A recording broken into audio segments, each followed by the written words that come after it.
concerns you most about the defense? The athleticism of that defense is very, very good. What they do extremely well, and they have the players that have the ability to do that. You look at them, and obviously with some of their defensive backs, they play quite a bit more man coverage than I think the majority of teams that we do see. And their ability to play man coverage, get right up in your wide receivers' faces, and do the things that they do is pretty impressive. And we watched it the other day, and obviously their head coach is one of the best to ever do it. You look at the technique, and there's 2 or 3 guys in press coverage. They all look the same, as far as their technique, their foot patterns when they're using their hands, and it's really impressive. Obviously, Travis Hunter is, I guess, the big talk. He plays both ways. What have you seen from him on the defensive side of the ball, and what challenges does he present as a cornerback? Well, I think the easy thing to talk about when you see Travis is what kind of football player he really is. The more you study his film, you can see how smart of a football player he is. You can see that he is a guy who really, really studies the game.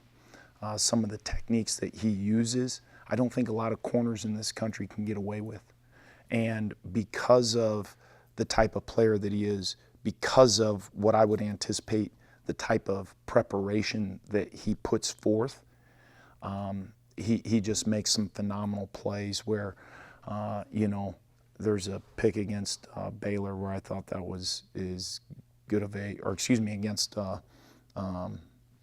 Central Florida, I believe that was as good of a pick as I've seen. And he just did a phenomenal job. It was kind of a wow. What kind of week did the offense have, practice-wise? It was a good week of practice, and obviously you get back from a little bit of a break. There was some excitement, and then as we got into the lion's share of our game plan, there was some mistakes that we had on Tuesday, but I think that's very typical within a normal week of preparation, and got those mistakes cleaned up yesterday and need to come out today and have a real fast, confident practice coming off the field today, Thursday. Did you practice with any noise? Yes, absolutely. And, you can look at our performances, and I think that's a big challenge that Coach Kleinman has said, and it's a big challenge that we're going to continue to echo. We have not played our best football on the road, if you look at our 2 road games.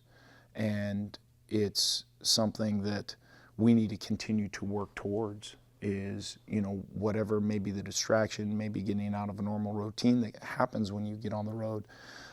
If you want to be a very successful football team, you have to go perform very well on the road. And that's what I'm excited about here this Saturday night. I know you mentioned 2 weeks ago before BYU how important it was to limit those pre-snap penalties and those procedural penalties. How do you sort of make sure that those guys, especially along the offensive line, just clean that up? Yeah, it's one of the things where we just need to be that much more detailed. And, you hear our head coach say blocking out the noise, but really just focusing and saying, okay, snap count, alignment, assignment, coming right back to that snap count.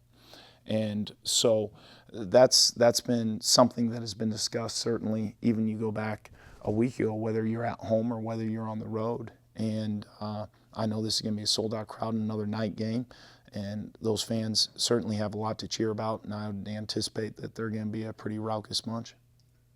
I noticed their defensive line is incredibly aggressive in their run fits, and I think that's probably just a goal of trying to get as many big plays as possible on defense.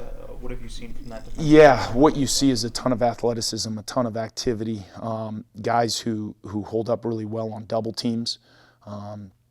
And, I know that they have a linebacker who each consecutive week, he's new to the football program, was not with them a year ago, and each consecutive week has just become better and better within that system. So from the entirety of their front 7, I think the easy thing to do is to talk about the back end. But what they the aggressiveness in which they play, how fast they play. I'm really impressed with how hard they play, how they pursue to the ball and how well they get off of blocks. And it's really a credit to those players and that coaching staff. Did they do anything in particular to UCF to take away their run as effectively as they did? Yeah, it was interesting. I do think maybe they gave some different looks that they hadn't given in previous weeks. I thought they mixed it up and against UCF maybe played a little bit more, interestingly enough, a little bit more zone coverage and some of the things that they had not done. And even with that zone coverage where you're like, gosh, they're a little bit short to the fit, I think it's a credit to their front seven that you're sitting there going, gosh, well, you got a hat for this guy, a hat for this guy, and boy, oh boy, that's a 3-yard gain.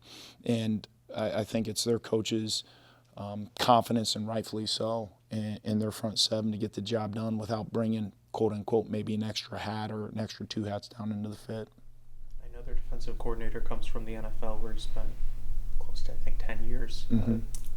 Do you see sort of NFL tendencies in how they run that defense, or has he Yes. simplified it to a more college? No, you can see a lot of the similarities to an NFL defense. You really can in some of the man techniques that they play, as long as some of their pressure package that you see, I think, is very evident of what you'd see on a Sundays, and then even what they're doing in zone coverage, and balancing all of that. You can see a really heavy dose of that NFL influence from not only him but the rest of their coaching staff.